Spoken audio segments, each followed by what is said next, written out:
What's up, guys? Welcome back to Kinda Funny's E3 coverage for 2018. I'm Tim Gettys. This is one of the coolest dudes in video games, Greg Miller. Bonjour. And over here, the #1 video game journalist, Andy Cortez. Death Stranding 4. Get hyped. Damn. Oh, you've heard about Death Stranding 4 already? I've played through it already. Jeez, man. The DLC too.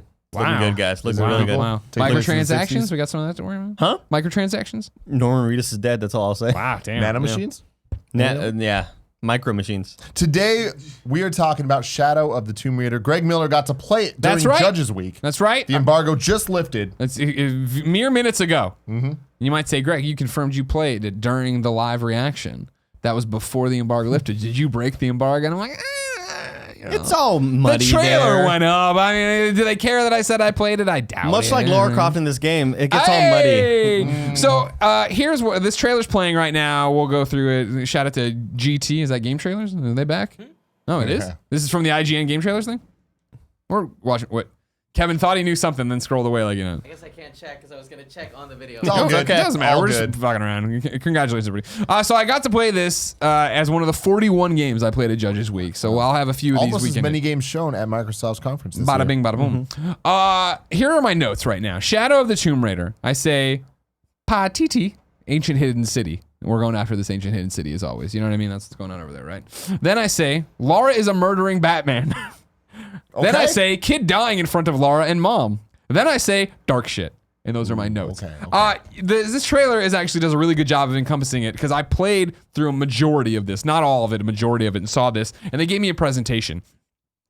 So far, for full disclosure, if you just wandered in, I loved the original Tomb Raider reboot, obviously, and then Rise of the Tomb Raider. Thought they were amazing games. This does seem to be capitalizing on all those mechanics, springboarding us forward. But what is interesting, of course, is that Square Enix, Montreal, Eidos Montreal, right? Eidos Montreal is teaming up with Crystal Dynamics on this one, as you've seen their logos pop throughout this trailer. And there is a definite different vibe to it, just from what I played. And it leaves me in a weird spot with it. Not that I don't want to play it or I'm off put by it, just in a, wow, I wasn't expecting that. You can even see it here as like this tsunami comes crashing in, this typhoon comes crashing in. I played through all this, and it's the normal Lara Croft, hey, I'm doing, I'm trying to survive, I'm getting slammed around. Every second. The thing this isn't showing is the death of all these villagers. Like, you walked through this in a... what do they call it? Day of the Dead kind of thing. You saw the mask earlier on her face, right? You were in there following around the bad guy who will pop up there, trying to get closer to figure out how much he knows. So, like, you get to see the layout of this town. A demo they showed us further along in the game had Lara also walking through a different kind of village out in the woods or whatever. Is she doing the thing when she walks by where she like touches all the a little NPCs? bit of a little bit, but not really, because what she was doing is talking. For the first time, NPCs really have a role in this game, where they are giving you like side quests and asking you to go do this and like do little things that hasn't happened before, which was interesting because watching that and then hearing them talk about it and why they put all these things in here, it's them trying to show Lara in non-life or death situation. Because that's all we ever really see her do, right? It starts off fine with her friends, and then it all goes to fucking hell, and it's the end of the world. That happens here again, but getting into these villages gave you a little bit of a lens for it. However, also getting to go through it beforehand, see all these people, see them be normal and have like it was is Day of the Dead the same one from Coco? Yes. Dia de los Muertos. Thank you. It was very much that of walking through a graveyard where their families were gathered around the grave sites with candles and masks and things. It was cool, but then when everything goes to shit and they all start dying and you ruin this place, it was a very like, even me in just a demo being like, oh fuck, like this is all my Downer. fault, right? Yeah. Because what they're toying around with in this, as I said in the games cast post show, and I don't know how much it'll go, I'm sure it'll be immediately get there. For me, on what we played, they're toying around with the first time into Tomb Raider and first time in a lot of these games of, fuck, am I the bad guy? Because what you see here, Eidos Montreal, and I said that, you didn't? Yeah, okay. Yeah. You go through, you're doing all these things. There's another guy out to get the same relic as you are. You'll see Lara in a second drop down and get this dagger and pull it up. That sets into motion everything that goes wrong here. And when she gets down there and she gets there's Day of the Dead, she gets the dagger, and throughout this Day of the Dead thing, as you're tracking the bad guy, your partner, whose name I forget right now, is just like, hey, they really like him here, and everybody's being nice to him, and they are, and it didn't come off as like the same way people are nice to the Yakuza because they're terrified of him, but it probably is. I know it probably He doesn't. is. Here's the knife. You mean it doesn't feel like a dictator? Or anything Yeah, like that? exactly. Oh, okay. That's the bad guy right there. I guess I can stop this, can't I, Kevin? Yeah. Sorry, we haven't done like a rewind theater in a long time. This is the bad guy, right? You follow him around, you see him doing good things, being nice to people. Everybody seems to like me. Good head of hair, man. Why is that always what you jump? It's got a great head of hair. Hims, man. We got a sponsorship. Just use it for hims.com. Laura grabs this knife, which sets into motion all this bad stuff. Or so the bad guy says. But when he gets down there and he's like, oh, you found the knife. So great. You know what I mean? Like, blah, blah. And she's like, you're a madman. You know what? And he's like, I want to take the knife and combine it with this other thing. That's the other relic you need to find. I want to do this so that there's no more war and there's no more famine. And he does like, I want to remake the world, a very Thanos-like kind of thing to say, of course. But like, but he does the thing of like, he's not like totally out of his mind. He turns to his thugs and he's like, so there's not a need for people like this. Like, he's aware that this is bad. Traditionally I'm a bad guy. Maybe they're just making me empathize and whatever. But it's great because he gets the knife from her and he's like, all right, cool. Where's the other thing to put it into? And she's like, it's in a safe spot. And he's like, you don't have it, dude. He's like, you don't have it. And she's like, no. And he's like, do you know what you've done? He's like, you set in motion the apocalypse. And this is exactly what he's talking about, where it'll make sense when you play it. Because he's like, this is what's happening. What? Is this gameplay? Like when you're playing the game, split do you screen? see it split screen? No. This is, I think, right now so that like everything I'm saying, you could understand. If I told you this and you watched the trailer, you'd see more of what I'm talking about. But he's like, this knife without that thing just means you've ended the world. And so he has this great line of like, listen, like I'm going to go fix this. Because you've done this now, I got to go do it. And he climbs in his helicopter and goes.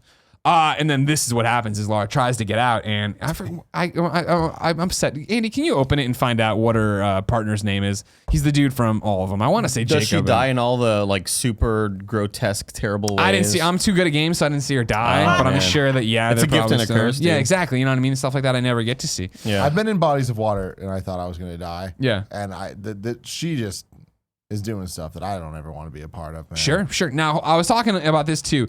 So that's the setup to it, right? Of like, all right, cool, I got to go do this. They jumped us obviously ahead, or we just went ahead to this, and they showed other stuff of like, Lara Croft, this is another thing of like, granted, it's the third game. She should evolve. She should do all this. She's a killing fucking machine now, which is cool, and she wasn't bad before. But again, this is the same thing of, this is the woman, you remember in the original Tomb Raider reboot, that when she killed that first guy, had such a moment of, I just killed my first guy. And now she's doing this. Where it is, you brought up Prince of Persia, right? Yeah. Is this like the Shadow of the Tomb Raider?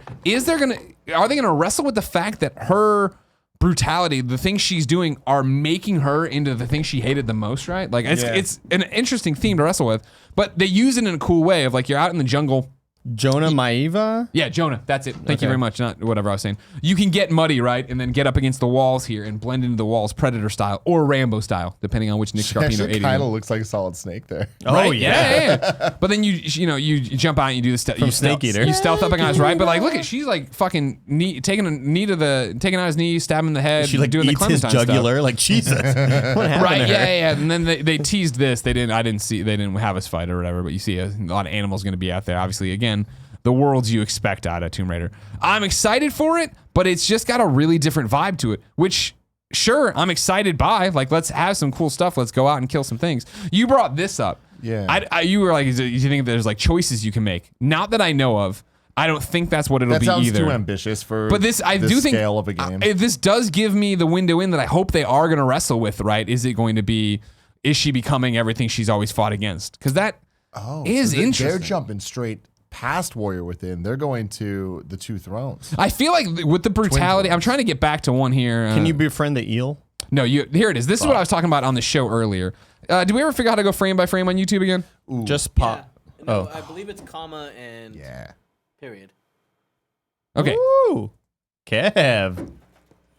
So this is what I was talking about earlier. Like, I think one of the most like, who the fuck is this woman anymore, right? Of like, before she, like, even in Rise of the Tomb Raider, I felt like she was more defensive. She could engage, obviously, and she would, and you do. But I mean, like, she shoots this guy. This is one of her takedowns from the tree. Shoot him in the fucking shoulder. Bring him up. Now, they cut it here because it's fucking horribly brutal. But like, what she does here, right, is she wraps her legs around him. Do we see? She chokes him with the thing. I in my playthrough, I thought she stabbed him with the knife, but she might just choke him with the same rope. But still, It's not like Batman, like she's incapacitating the guy's like, boot you, and then like fucking brutally killing him. I'm not against it. I'm Able just to saying the it's weird. Moon says, so glad Lara is finally rid of her conscience. Hashtag, this is my Lara. Again, I feel like it's going to be great. They're expanding on the puzzles, but it's definitely has like games talk about all the time of like this dark thing they're going to mess around with, they're going to do. This has a dark undertone to it, which again is toyed with in Shadow, the name of it, right? But even stuff like this and like She's sick of your bullshit. Why right? does she look and that this way, thing, though? this was the thing they kept going back to of like when you take out this entire like encampment or whatever and drop them in a fucking fire, and then she like is kind of reborn or whatever out of this thing. It's fucked up. Yeah. Yeah. I don't like how her face looks. Like, is it just me, or does this look very different than the other two games? I think her face looks Yeah, I don't see any difference. as normal as Really? ever. What do you think looks different about it? I don't know. It looks the same to me. The graphic quality does not look as good as Rise of the Tomb Raider. Because she wasn't wet there. Maybe that's it. I mean, I would think it's probably just because we're watching a compressed YouTube video, right? You Like, throw some sweat I on don't her. know. Everything I've seen in this game, every screenshot, I've been like, why the fuck's your face look that way? But interesting. I don't know. used hate Lara Croft maybe now, huh? Maybe. I don't know. See, that looks kind of more correct on the left. Yeah. Like I said, it was I forget how much I played of it. Maybe grand total an hour and a half, maybe 45, somewhere in there. I don't know. I liked what I played. Totally stoked. I love these games. The chat so I'm saying her excited for face more. looks weird. Okay, well, I guess everybody just is on the same Tim bandwagon as usual. Team. I'll tell you, playing it, I didn't think her face looked weird. I thought the game looked great. I thought the tsunami was really cool. I'm interested to see where the story goes. You think Hell yeah. that, Eddie's in this game from Uncharted? I doubt it. Is this He was finally when dead they're gonna in- merge the This is where they bring the universes? universe. Eddie Garza's untold story. It should have been the mansion in Uncharted 4. They should have just done it. Ladies and gentlemen, this has been been. Greg Miller's point. preview for Shadow of the Tomb Raider that you got to play pre-E3. A teaser for you, from what I understand, as I booked it. Joey Noelle wanted to see Shadow of the Tomb Raider. She's going to play my section and more, I believe. Oh, so maybe she's we'll going to get have some updated expanded impressions later on youtube.com/kindoffunnygames. Subscribe, like, share. You should. Check us out there. We're going to be doing live reactions to all of the press conferences this whole weekend right on twitch.tv/kindoffunnygames. Or if you want to just listen to them on podcast, you can do that. Look up Kind of Funny Games Cast, and we will have all that there for you. Or if you want to watch the YouTube versions, youtube.com/kindoffunnygames. Thank you guys so much for joining us. We'll see you later. Until then, I love you.